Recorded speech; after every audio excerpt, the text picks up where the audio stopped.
Check ko lang po ha. Oo. Ganda pa. Solid. Kailangan talaga sila ng cable. Pwede ka na matulog hanggang ano, hanggang 12:40. Ito 1:45. Kahit gising pa ka mo ng alas 2 na madaling 5 minutes bago yung pasok. Kahit pag 5 minutes kaya. Sir, open natin sa laging gitna lang. Yan pala yung design niya. Yung ano dito. Di ba hanggang 150 degrees ang baba nito? 155. Alam ko 155 eh. Yan, 155 degrees. Ayan pag ibaba ito.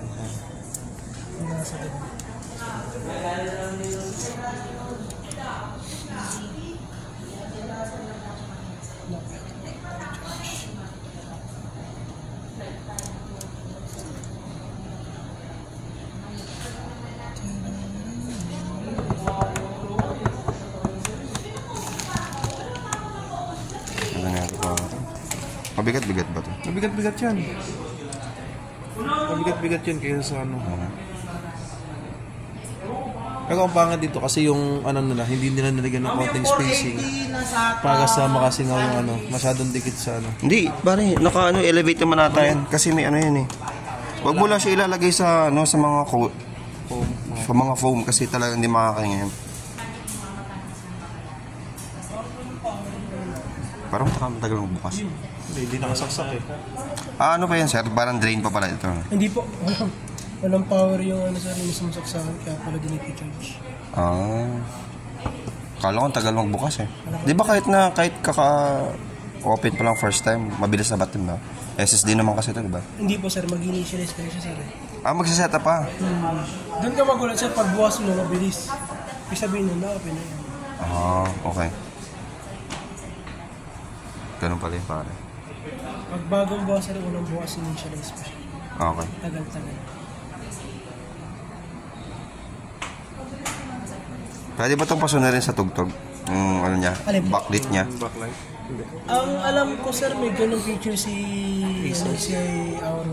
Aura Sync. Aura Sync pag So naka Wi-Fi 6 na rin sir, yung speed niya para ka na rin nakalan. Pero kailangan yung router mo o kaya mo Wi-Fi din 6 Wi-Fi 6 din. Pag 5G lang, hindi din Wala na sir. may 6G na. 6G? Magka-cap lang din siya. 6G ba yan? May 6G na ba? Hindi ko alam. sa Wi-Fi. Sa bagong modem po sir. Baka Converge. Mas naka-standard. So nagsusupport na rin sila ng Wi-Fi 6 as long na yung router mo, no? I-re-request mo sir kung ba 16 ka na. Re-request mo lang. Converge ba kayo? 5G lang kami. Ang tagal ko nga nakabitan ng internet eh kasi ang layo ng bahay eh. Doon sa ano, no, sa box ng... Pero Converge pa rin kayo? Hindi. PLDC? Ha? PLDC? Sa akin din. Sa right eh. Nabasa na ng konti yun sir. Bypass muna natin sir no, para di na tayo muna gagawa ng Sige. Ano gusto mo ba? Indonesian ba? Ano? Korean, para mas maganda. To set up your device using a screen reader, turn on narrator by Police.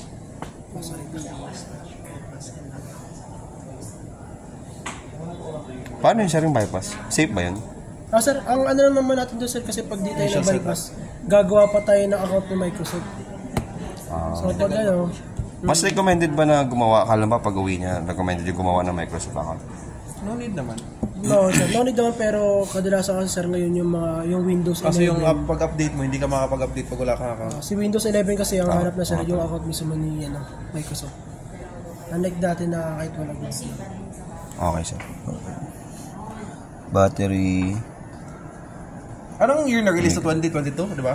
Masok na, nakikita natin sa likod sir. Tapos yun. Yes sir, 2023, April. Yung Bagong yung bago. 2050 pala yung 2022.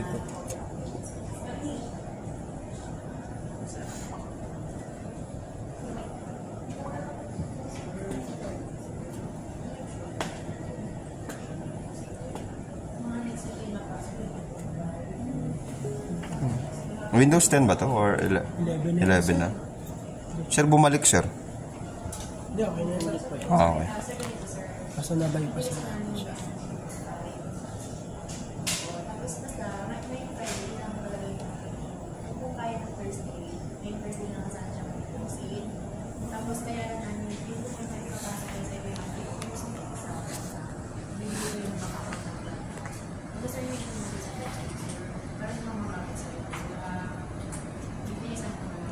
Name na lang sir ng gagamit. Tapos yung password sir, kahit skip na lang muna kasi may 3 question pa siya. Skip na lang muna natin.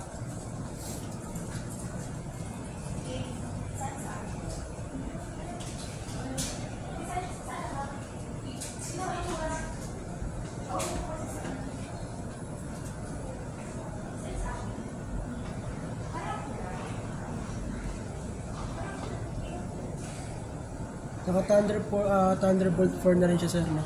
Pwede kayong bumili sir ng hub niya na Thunderbolt 4. May mga curved screen na gano'n, di ba?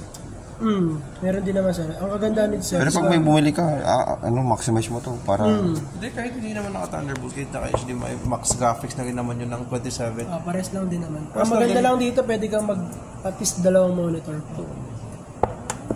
Yan kay HDMI isa lang.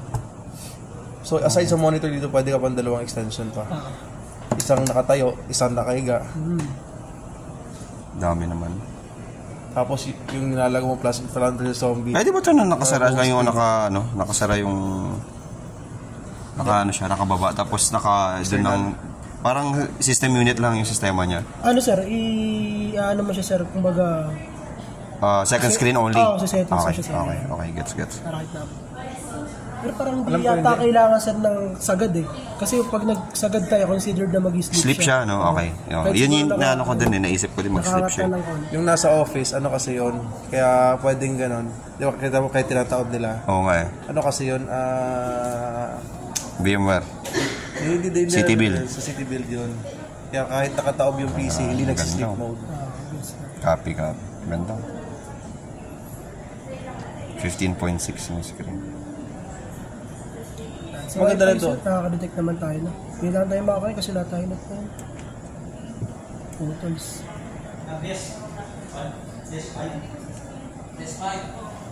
Sir, paano pag na-overclock yung yung GPU? Overclock. Check natin sir kung pwede dito pero hindi rin kasi siya recommended. Kaya nga, paano pag na-overclock tapos may nagka-trouble pwede pa rin yung Depende sir kay supplier. Kadalasan sir kahit sabihin natin di siya in-overclock. Makikita pa rin. Pang office yung overclock ko. Consider nila na void. Mag-Dota kang 120 FPS. Tapos Kaya na yan kahit kahit na hindi mo na overclock. Kaya yan sir. Basta naka-charge, nakasaksak lang yan para optimize. Kahit di naman natanggalin yung battery kapag nag-gaming, no? Hindi na. Pwede mo naman Tama ba, sir? Di sir, yung battery na to sir, naka-built-in na tayo. Built-in. Wala na yung detachable, wala nang ganun. Lahat na siya. Mga sa ganitong price, kung PC setup, kukulangin pa rin pag sa casing pa lang, 5,000 na eh. Depende kung mamahalin yung casing mo, pare. Pero may punto ka naman dun, mas mahal talaga kapag kapag nag-build ka. Maganda lang dun sa mga sa desktop sir nga, pwede mong i-habol yung specs. Pwede mong i-habol, mabilis ka mag-upgrade. Unlike dito, kung ano meron sa yun upgrade mo dito, RAM. Maganda lang mobility. RAM na lang. RAM tsaka SSD, 1 gig. Pero at least portable. 512 lang tong SSD sir ha? Sir, 512 na. Paano pag ipa-upgrade ko bago Ang alam ko sir, may slot pa to ng isa pang M.2 pwede naman. So no need na tanggalin yung isa? Add lang. Pero ano yun sir, yung slot ba na yun iba sa slot ng additional RAM? Hindi, iba din yun. Iba yung sa RAM sir. Okay. Pero may may isa pa siyang slot. Parehas no, yung RAM tsaka yung mismong SSD. Paano parehas sir? Yung... May slot na tigi-isa sila. At 2 slot ng RAM nito, 4. Dalawa lang sir. Pag sa laptop, dalawa lang. Maximum of 32 per slot. Alam ko sir, 64 kung pwede natin yung stock na 8 gig pwedeng tanggalin, palitan mo ng 32. Tapos yung isang slot, 32 parang 64. Bale sir, wala siya nung yung sa music. Limited lang. Yung sa ilaw, yung sync. Okay lang. Kaya lang. Power saving, ito sir yung sa optimize ni GPU. Standard, ultimate. Dito rin sir Palong yung ka na sa sa speed. 2K23 nito. Wala ka pa problemahan dyan. Kaya ito Ganda. na sir, kaya na ito. AutoCAD na, kaya na ito.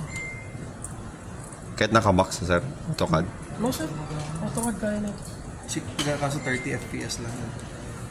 Pag nag-60 ka, maano na yung screen. Mag-Genshin Impact ka pare. Maganda maglaro ng Genshin Impact. Oo. Pero mataas pa rin kasi requirements yun. Genshin? Oo. Kahit sa PC? Lalo pag naka-high. Kakain pa rin yung GB naman. Ayan sir, processor. i5 na 3rd gen. Tapos yung RAM naman, 8 gig. Ayan sir, slot natin 1 of 2. Basta pag bibili kayo sir, upgrade.